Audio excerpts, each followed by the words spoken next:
Chapter number 4 ये हमने शुरू किया था, चैप्टर 4। और इस चैप्टर का नाम है बायो एनर्जेटिक्स। इस चैप्टर का नाम क्या है? Bio energetics. बायो एनर्जेटिक्स में हमने पार्ट ए शुरू किया है, पार्ट ए। और पार्ट ए का नाम है फोटोसिंथेसिस।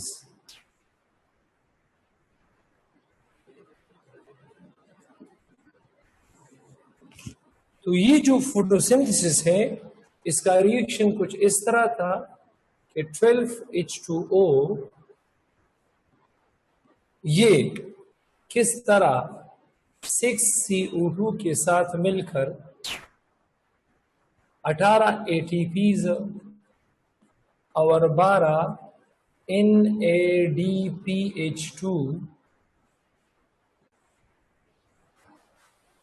के साथ मिलकर in the presence of sunlight and chlorophyll ये ग्लूकोज का एक मॉलिक्यूल बनाता है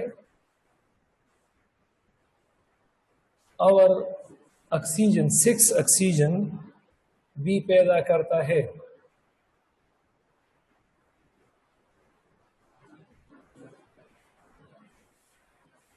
तो कल मैंने ये थोड़ा बहुत डिस्कस किया था। अब अगर हम इसका मैकेनिज्म डिस्कस करते हैं, मैकेनिज्म फोटोसिंथेसिस का तरीक़ेकार, मैकेनिज्म, तो मैकेनिज्म ऑफ फोटोसिंथेसिस शोज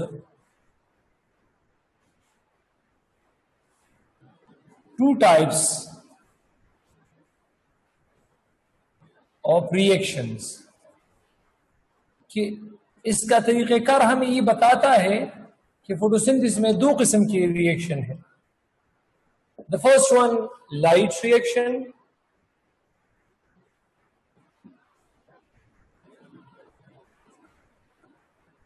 इसको लाइट डिपेंडेंट रिएक्शन भी कहते हैं। और दूसरा है हमारे पास डार्क रिएक्शन।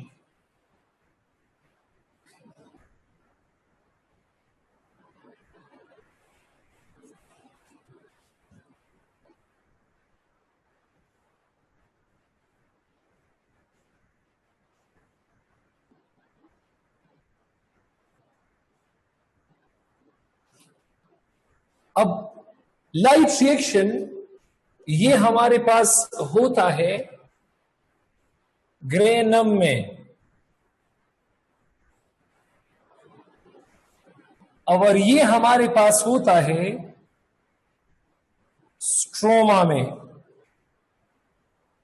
लाइट रिएक्शन में कभी कभी साइक्लिक फ्लो होता है, वरना ज्यादातर नॉन साइक्लिक इलेक्ट्रॉन फ्लो होता है। नॉन साइक्लिक इलेक्ट्रॉन फ्लो होता है ज्यादातर। साइक्लिक फ्लो ये मतलब कभी कभार रेयर कंडीशन में होता है, जब हमारे पास फोटो सिस्टम 2 की एबिलिटी ब्लॉक होती है।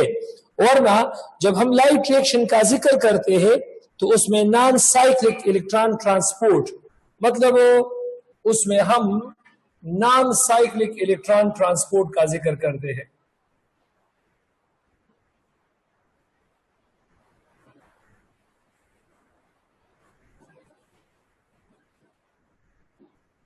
लाइट रिएक्शन नॉर्मली हम नॉन साइक्लिक इलेक्ट्रॉन ट्रांसपोर्ट इसके लिए हम इस्तेमाल करते हैं।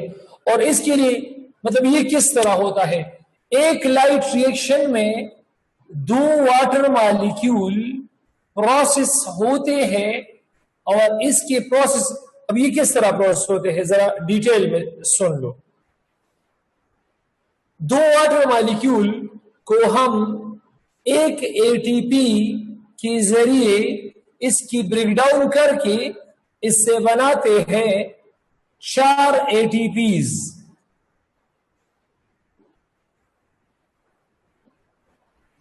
दो इन ADPH2 और एक ऑक्सीजन। तो ये हमारे पास इसका ओवरऑल रिएक्शन है। ये हमारे पास इसका क्या चीज है? ओवरऑल रिएक्शन है। अब इस रिएक्शन को मतलब नेट रिएक्शन मान लो, नेट रिएक्शन। तो नेट रिएक्शन में क्या है कि हमारे पास 2H2O, अब इससे 3 ATP, क्योंकि 4 ATP पैदा हो गए हैं, एक इस्तेमाल हुआ है, 4 ATP से 1 ATP को माइनस करो, 3 ATP आ जाएगा, 2 NADPH2 आ जाएंगे और एक ऑक्सीजन मॉलिक्यूल आ जाएगा। तब जरा यहां देखो, फोटोसिंथेसिस में कुल 12 वाटर मॉलिक्यूल्स इस्तेमाल होते हैं और लाइट रिएक्शन मतलब एक नॉन साइक्लिक फ्लो में 2 वाटर मॉलिक्यूल इस्तेमाल होते हैं। तो मैं जरा इस तरह लिख सकता हूं, फॉर 1 ग्लूकोज, क्योंकि रिएक्शन में एक ग्लूकोज के लिए कितने वाटर मॉलिक्यूल इस्तेमाल हुए हैं? 12। So for 1 glucose 6 light reaction occurs. 6 light reactions occurs. इसमें से 6 लाइट रिएक्शन होते हैं एक ग्लूकोज की फॉर्मेशन के लिए। तो एक में से हमारे पास 3 ATPs पैदा होते हैं अब एक लाइट रिएक्शन में। तो ओवरऑल ये हमारे पास ये ग्रॉस रिएक्शन है, ग्रॉस टोटल। ये हमारे पास नेट रिएक्शन है।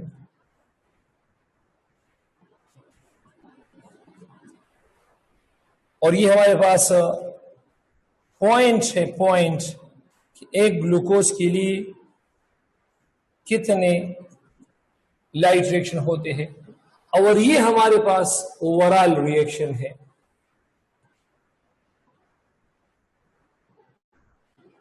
Overall light reaction.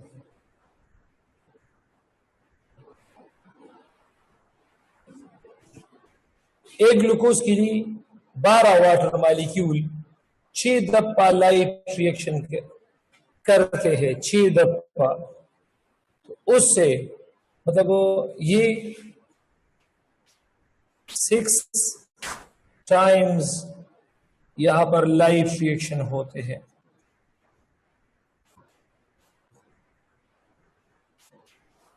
और उससे बनते हैं, अब एक लाइट रिएक्शन में 3 ATP, तो 6 में कितने ATP पैदा होंगे? 18 ATP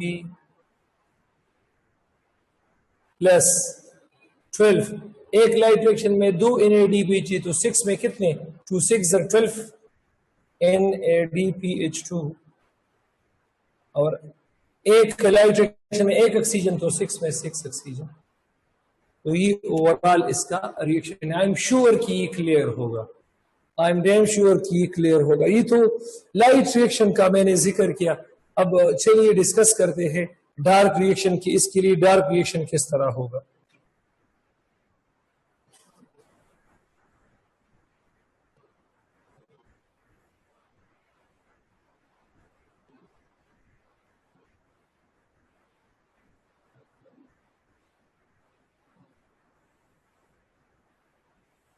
इसको लाइट इंडिपेंडेंट रिएक्शन भी कहते हैं, क्योंकि ये लाइट पे डिपेंड नहीं करता।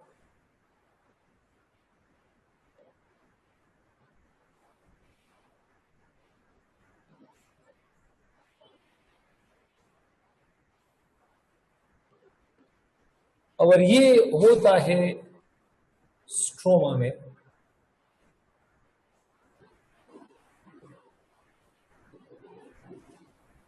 लाइट इंडिपेंडेंट रिएक्शन ये कहां पर होता है? शाबाश, ये स्ट्रोमा में होता है, स्ट्रोमा में।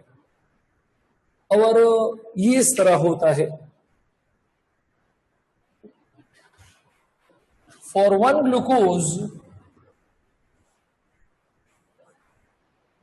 अभी अभी मैंने डिस्कस किया कि एक ग्लूकोज के लिए 6 लाइट रिएक्शन होते हैं।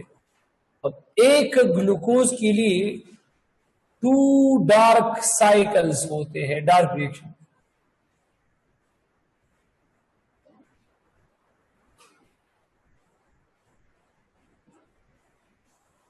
इसके लिए 2 डार्क साइकिल्स होते हैं। अब चलिए डिस्कस करते हैं 1 डार्क साइकिल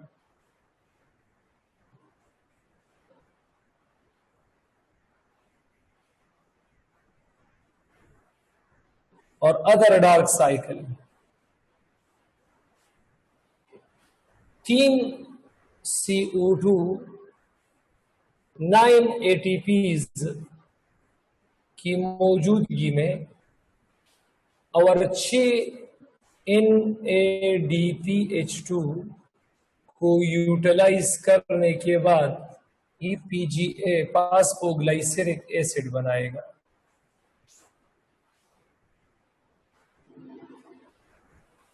और यहां भी 3 CO2 मॉलिक्यूल्स 9 ATP को यूटिलाइज करके 6 NADPH2 से एनर्जी लेके इसको अपने आप में स्टोर करके ये भी PGA बनाता है, क्योंकि PGA एक 3 कार्बन मॉलिक्यूल है।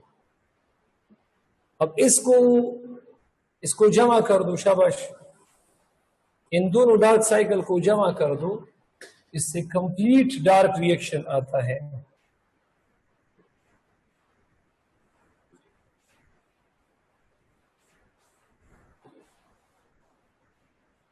केल्विन साइकिल जिसे हम कहते हैं।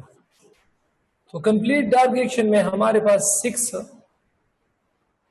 CO2, ये 9 और 9 18 ATPs से एनर्जी लेंगे, 6 और 6 मतलब 12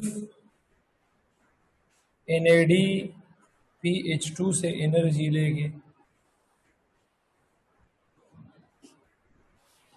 PGA और PGA मतलब ये एक ग्लूकोज बनाता है। तो ये हमारे पास क्या चीज है? ये हमारे पास एक कंप्लीट डार्क रिएक्शन। अब जरा गौर से देखो, 3 CO2 कितने ATPs यूटिलाइज करते हैं? 9 ATP। सो इन डार्क रिएक्शन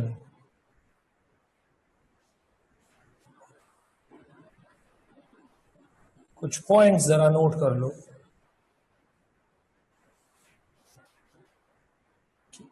वन CO2 ये 3 ATPs को यूटिलाइज करके और 2 NADPH2 को यूटिलाइज करके ये CH2O बनाएगा। दूसरा पॉइंट, अब 3 CO2, एक को मैंने 3 के साथ मल्टीप्लाई किया है, यहां भी मैं 3 के साथ मल्टीप्लाई करूंगा, और यहां भी बिल्कुल कॉमन सी बात है, कॉमन सी बात। इससे बनेगा 3 कार्बन मॉलिक्यूल C3H6O3 मतलब PGA। और अगर हम 6 CO2 का इस्तेमाल करेंगे, 6, तो अब 18 ATP, 12 NADPH2, अब इसको भी 6 के साथ मल्टीप्लाई करो,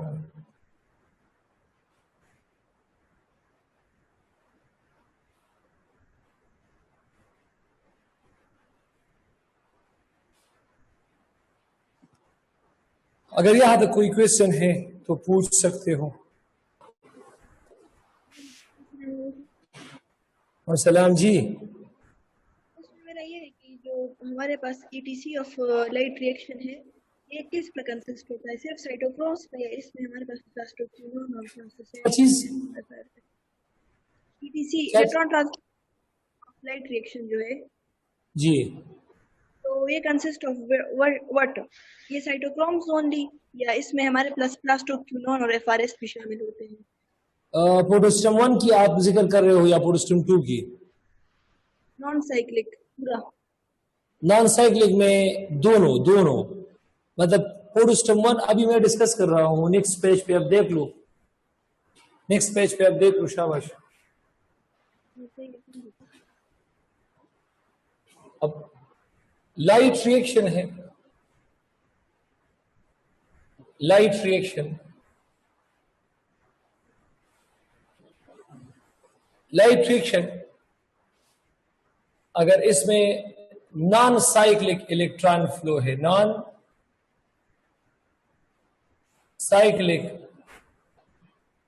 इलेक्ट्रॉन फ्लो, जिसका आपने अभी क्वेश्चन किया है, ये अकर्स, इसकी अकरेंस होती है on the surface of thylakoids.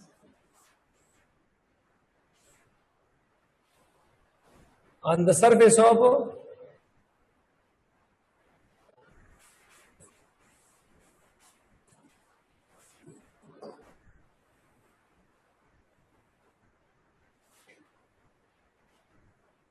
it occurs on the surface of thylakoids, non-cyclic electron flow. अब on the surface of thylakoids क्या है?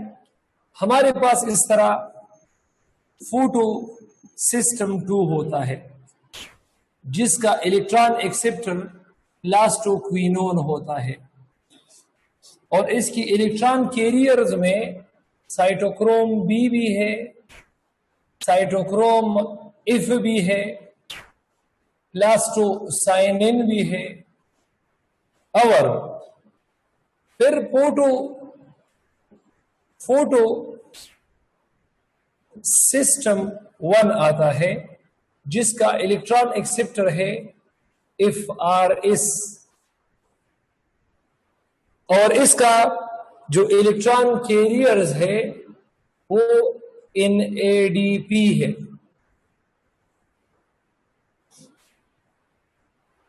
अब लाइट की वजह से यहां से 2 इलेक्ट्रॉन निकल जाते हैं, और लाइट की वजह से यहां से भी 2 इलेक्ट्रॉन निकल जाते हैं। अब लाइट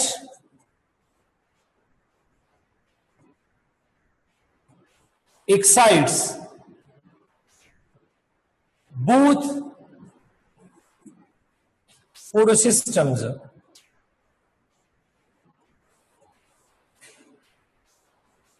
जिसके नतीजे में electrons of photosystem 2 is captured by plastoquinones,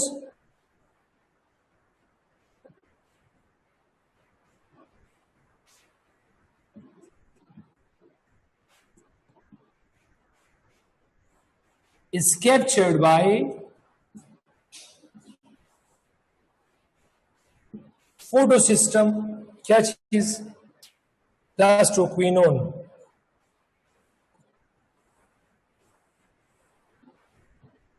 और जो इलेक्ट्रॉन्स है फोटोसिस्टम 1 के,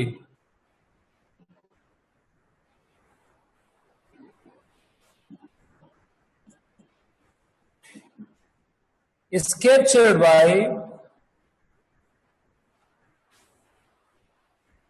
एफआरएस।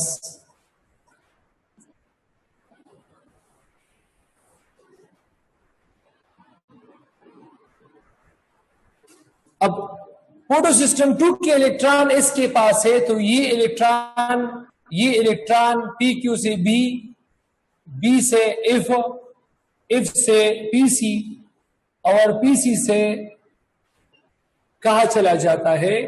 फोटोसिस्टम 1 में चला जाता है। इस दौरान क्या होता है? इस दौरान एनर्जी रिलीज होता है, यहां पर एनर्जी रिलीज होता है। यहां पर एनर्जी रिलीज होता है, यहां पर एनर्जी रिलीज होता है, यहां पर एनर्जी रिलीज होता है। तो अगर आप लोग देख ले 4 एनर्जी कॉम्प्लेक्सेस से, तो 4 किस्म की एनर्जीज यहां पर पैदा होते हैं।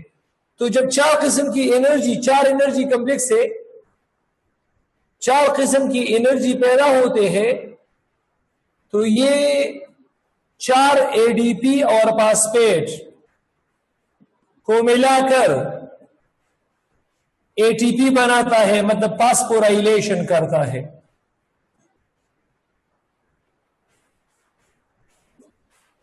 तो ये 4 एटीपी बनाता है, 4 एटीपी।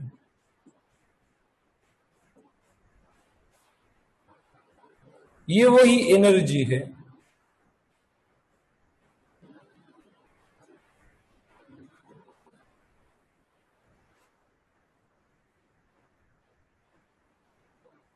ये वही एनर्जी है, वही एनर्जी। अब electron deficiency of the photo system 1, इसको electrons coming from photo system 2 पूरा करता है।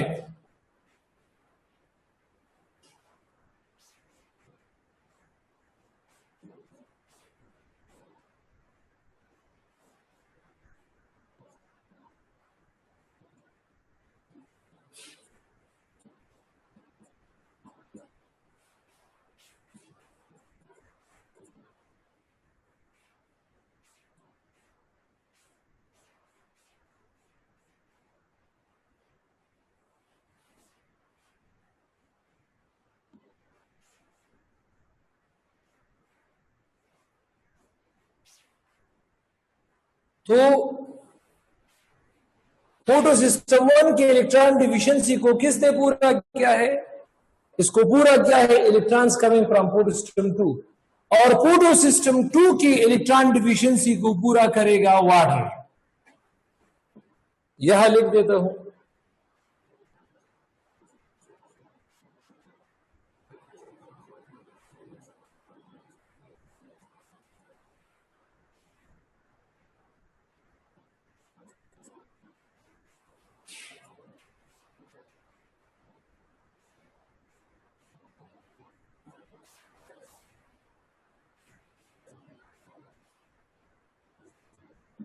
जब 2H2O की हम ब्रेकडाउन करेंगे।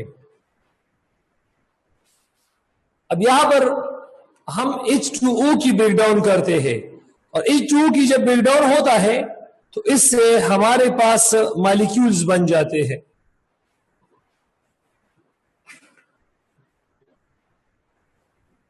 एक H2O की ब्रेकडाउन करने से हाफ ऑक्सीजन आएगा, 2 हाइड्रोजन आयन आएंगे और 2 इसमें इलेक्ट्रॉन।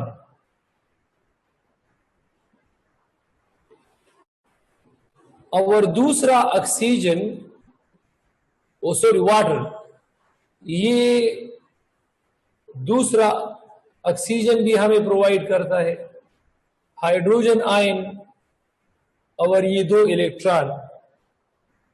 तो ये ऑक्सीजन और ये ऑक्सीजन ये मिलकर एक O2 बनाता है।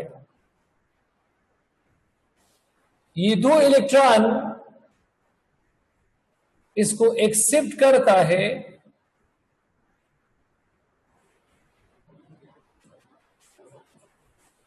एक्सेप्टेड बाय, कौन इसको एक्सेप्ट करता है? इसको एक्सेप्ट करता है फोटो सिस्टम 2। और ये जो 2 इलेक्ट्रॉन है और 2 हाइड्रोजन है, तो इसके साथ it is accepted by NADP, और NADP इन दोनों के साथ मिलकर NADPH2 बनाता है। और ये 2 हाइड्रोजन आयन और ये 2 इलेक्ट्रॉन्स जो कि FRS के साथ थे,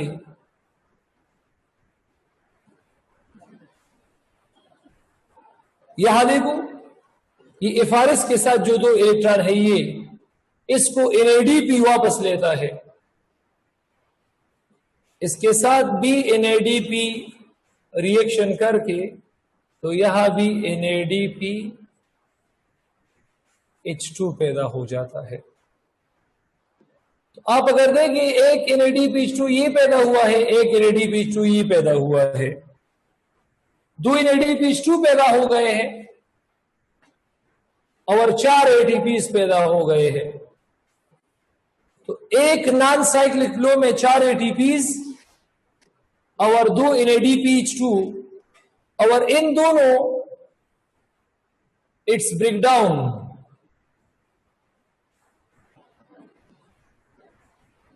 needs 1 ATP।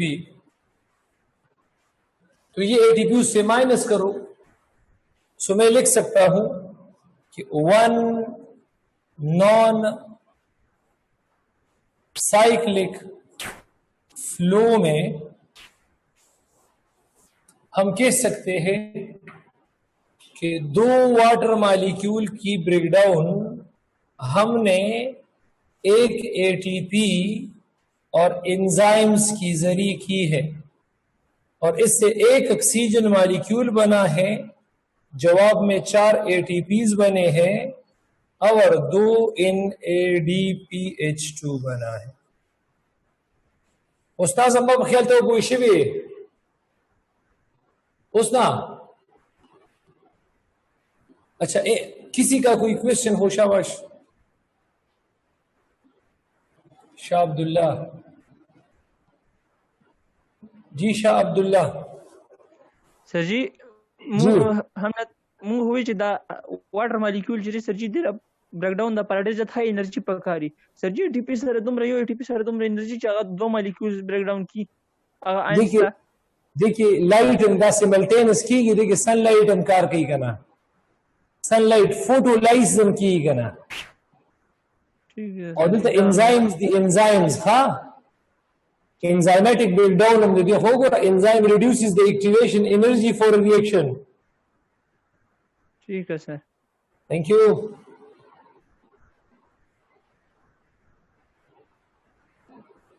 अच्छा, किसी का कोई क्वेश्चन है regarding this one non cyclic electron flow? One non cyclic electron flow, इसको हम नॉर्मल लाइट रिएक्शन कहते हैं। नॉर्मल लाइट रिएक्शन कहते हैं।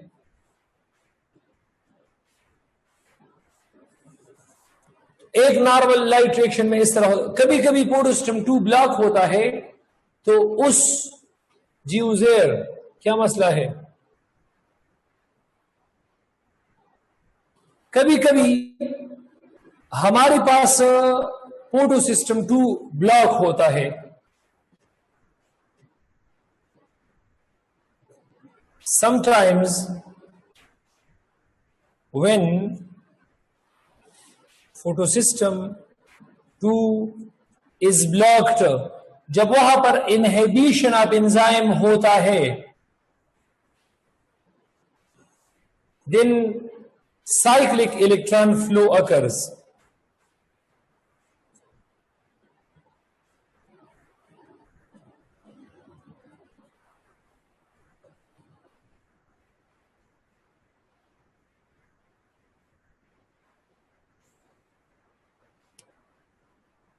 साइक्लिक में हमारे पास इस तरह पोटोसिस्टम 1 होता है, इससे इलेक्ट्रॉन जब एफआरएस में जाते हैं तो इसके इलेक्ट्रॉन दोबारा गिर जाते हैं साइटोक्रोम बी में, इफ में, पीसी में, और उससे कहां पर दोबारा आते हैं? उससे आते हैं फोटोसिस्टम 1 में। अब इस दौरान सिर्फ एक एटीपी, मतलब यहां पर 2 एटीपी पैदा होते हैं, लेकिन एक इस्तेमाल one cyclic electron flow. It produces 2 ATPs.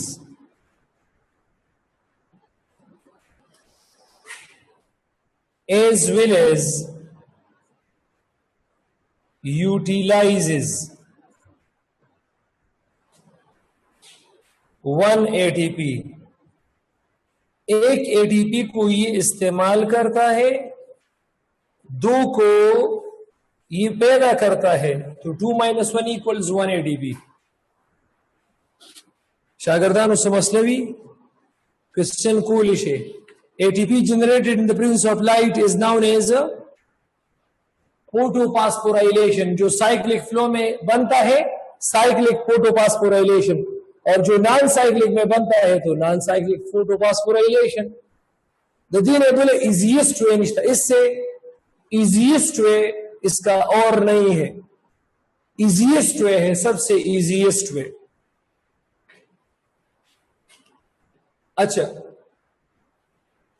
इसके बाद डिस्कस करते हैं डार्क रिएक्शन. तो एनर्जी कैलकुलेशन डार्क रिएक्शन में मैंने आप लोगों के साथ मतलब शेयर किया है.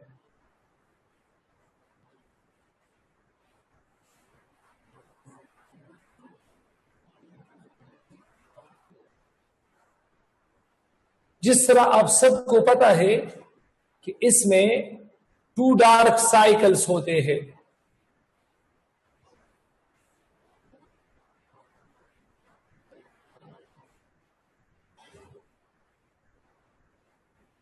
और एक डार्क साइकिल में 3CO2 हम यूटिलाइज करते हैं, उसको 9 ATPs और 6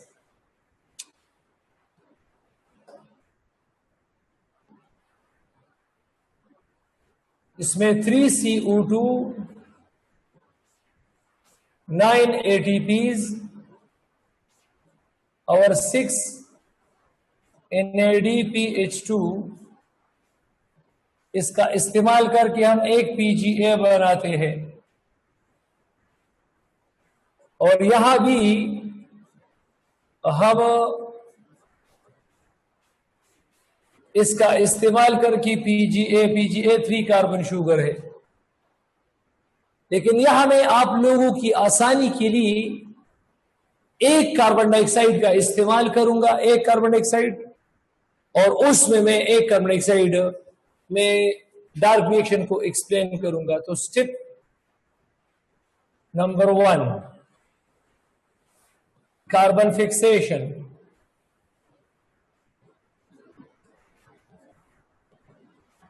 बिल्कुल मैं एक नया तरीका इस्तेमाल करूंगा, बिल्कुल नया तरीका, जो मेरा अपना तरीका है. ये स्ट्रोमा में होता है, तो डेफिनेटली स्ट्रोमा फ्लूइड है. स्ट्रोमा में राइबोलोज बाइफॉस्फेट चैप्टर 2 में मैंने डिस्कस किया है. राइबोलोज पेंटोज है, इसमें 5 कार्बन है और ये कीटो शुगर है. इसके साथ CO2 मिल जाता है, उसमें 1 कार्बन है, और इसकी मिलाप RUBP से हमने RUB लिया है, RUBP से RUB लिया है, CO2 से को लिया है, और IS रोबिस्को. तो 5 कार्बन और 1 कार्बन ये मिलकर हेक्सोज बाइफॉस्फेट बनाते हैं.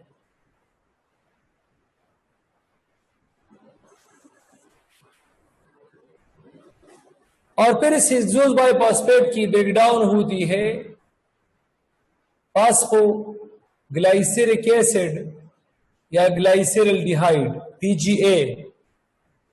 ये भी 3 कार्बन मॉलिक्यूल है और ये भी 3 कार्बन. अब इसका मैकेनिज्म डिस्कस करने के लिए मैं आपको इसका तरीका बताता हूं. RUBP का फार्मूला है C5H12O11P2.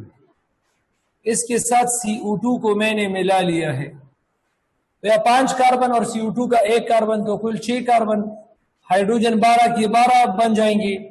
RUBP में 11 ऑक्सीजन है और कार्बन डाइऑक्साइड में 2 ऑक्सीजन है, तो 13 ऑक्सीजन, और फास्फेट वही की वही 2 है. अब इसकी मैंने ब्रेकडाउन किया है, ब्रेकडाउन. तो जब मैं ब्रेकडाउन करूंगा तो मेरे पास एक PgA C3H7O7P और दूसरा हमारे पास होगा C3H5O6P।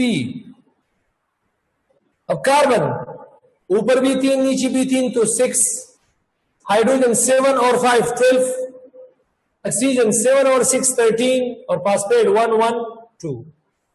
तो ये कार्बन फिक्सेशन है। Carbon fixation no energy used, यहां पर हमने कोई एनर्जी इस्तेमाल नहीं की है, यहां पर हमने कोई एनर्जी इस्तेमाल नहीं की है। स्टेप नंबर 2,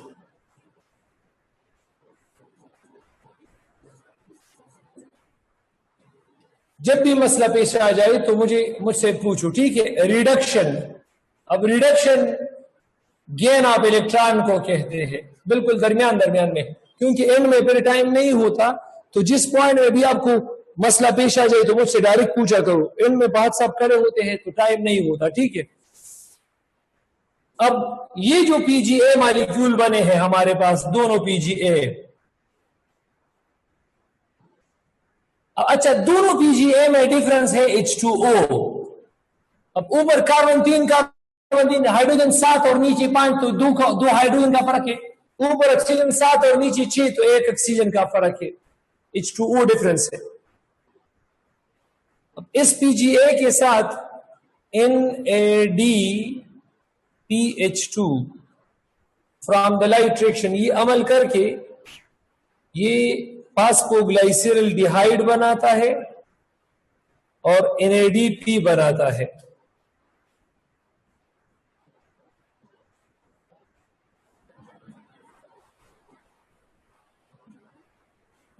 और इस फास्फोग्लाइसिरल डिहाइड के साथ ATP रिएक्शन करके ATP ADP बनाता है और बाई फास्फोग्लाइसिरल डिहाइड बनाता है। यहां भी कुछ इस तरह का माहौल है। NADPH2 ये दो हाइड्रोजन PgA को देगा, NADPH2 NADP और PgA रिड्यूस होकर पीगाल बन जाएगा, ATP के साथ रिएक्शन करेगा, ATP से एक फास्फेट लेकर ATP को ADP बनाएगा और PgAl बाईपास को ग्लाइसिरल डिहाइड बन जाएगा। मैकेनिज्म डिस्कस करो। PgA का फार्मूला उधर मैंने लिखा है C3H7O7P और ये NADP है। NADPH2 ये NADP बन जाता है। ये H2 जब PgA लेता है तो ये C3H7 के साथ दो हाइड्रोजन मिला लो तो H9O7P और इसके साथ ATP है तो ATP से एक फास्फेट चला जाता है, ये ADP बन जाएगा। वो एक फास्फेट इसके साथ मिलकर C3H9O7P2 बनाता है। Same is the case here. तो हमारे पास भी क्या चीज है, C3H5O6P इसके साथ NADPH2 ये रिएक्शन करेगा, ये NADP बनाएगा और ये दो हाइड्रोजन जब उसको मिलते हैं तो C3H7O6P बनाता है और जब ATP इसके साथ रिएक्शन करता है तो ATP ADP बनाता है और ये C3H7O6 और P2। इसमें अगर एनर्जी कैलकुलेशन करो तो ये एक NADPH2 यहां इस्तेमाल हुआ है, एक यहां इस्तेमाल हुआ, नीचे तो उसका मैकेनिज्म है, एक ATP यहां इस्तेमाल हुआ है और एक ATP यहां इस्तेमाल हुआ है। तो 2 ATP प्लस 2 NADPH2 यूज हो गए हैं। नेक्स्ट लास्ट स्टेप है generation of RUBP। तो अब हमारे पास क्या चीज बचा है?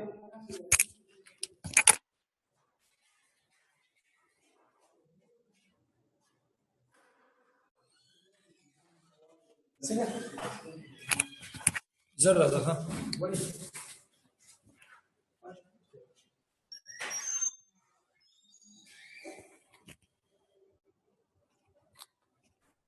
अच्छा अच्छा, तो अब हमारे पास बाय फास्फोग्लाइसेरल्डिहाइड, बाय फास्फोग्लाइसेरल्डिहाइड, इसके साथ हम एक एटीपी मिला लेते हैं, तो ये कंबाइन होकर इस तरह RUBP बनाता है।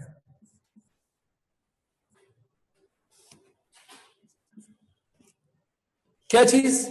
RUBP बनाता है, और ये ग्लूकोज बनाएगा, और ये फॉस्फेट्स बनाएगा।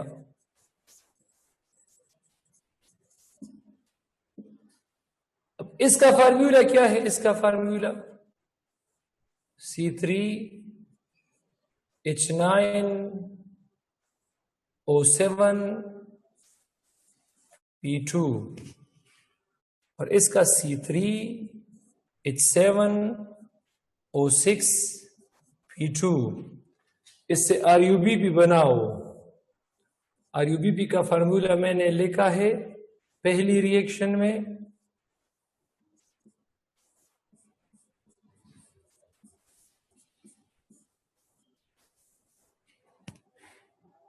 तो इस स्टेप में हमारे पास 1 ATP यूज हुआ है। तो यार ये हमारे पास डार्क रिएक्शन है। ये हमारे पास क्या चीज है? Dark reaction. मैंने आपको बताया था कि डार्क रिएक्शन में एक CO2 3 ATP को इस्तेमाल करेगा, साथ में 2 NADPH2 को इस्तेमाल करेगा और CH2O बनाएगा। तो अब मल्टीप्लाई कर लो ना, इसको 6 के साथ मल्टीप्लाई कर दो, मल्टीप्लाई 6, तो 6CO2 इसके साथ ये 18 ATP। एनर्जी कहाँ कहाँ इस्तेमाल हुआ है ये मैंने आप लोगों को डिस्कस किया है। आई एम श्योर कि ये क्लियर होगा। इसके साथ साइड कंपाउंड्स भी बनते हैं। लास्ट स्टेप में साइड कंपाउंड्स भी बनते हैं। फॉर एग्जांपल हमारे पास कुछ कंपाउंड्स बनते हैं, 3 कार्बन मॉलिक्यूल बनते हैं, 4 कार्बन मॉलिक्यूल भी बनते हैं, 6 कार्बन मॉलिक्यूल भी बनते हैं और 7 कार्बन मॉलिक्यूल भी बनते हैं, क्योंकि ये तो स्ट्रोमा है। स्ट्रोमा जी क्वेश्चन जरूर क्या जरा गर्मी रहा। सर ये कार्बन फिक्सेशन में जो आपने पहला स्टेप किया है थोड़ा रिपीट कराएं। अच्छा, कार्बन फिक्सेशन में RUBP है, इसका फार्मूला ये है, CO2 है, इसका फार्मूला ये है। अब रूबिस्को एंजाइम की मौजूदगी में ये 5 carbon 1 carbon molecule 6 carbon molecule बनाता है। तो 5 carbon 1 carbon equal 6 carbon, 12 hydrogen 12 hydrogen, 11 O2 यहाँ है, 2 O2 CO2 से मिलकर O13 बनता है और फॉस्फेट इस तरह 2 बन जाते हैं। अब ये इस तरह एक C3H7, इसमें 2 हाइड्रोजन का और 1 ऑक्सीजन का, इस दोनों में फर्क है। कोशिश कर दे दाता। लास्ट स्टेप जो होगा ना, देखिए 2 बाइफास्फोग्लाइसरेट तेगा ना दा इस्तेमाली गी और जोड़ई RUBP न दा कम यो वाला बजी ग्लूकोज लबारबा कंट्रीब्यूशन कई देखिए दा सुधवाना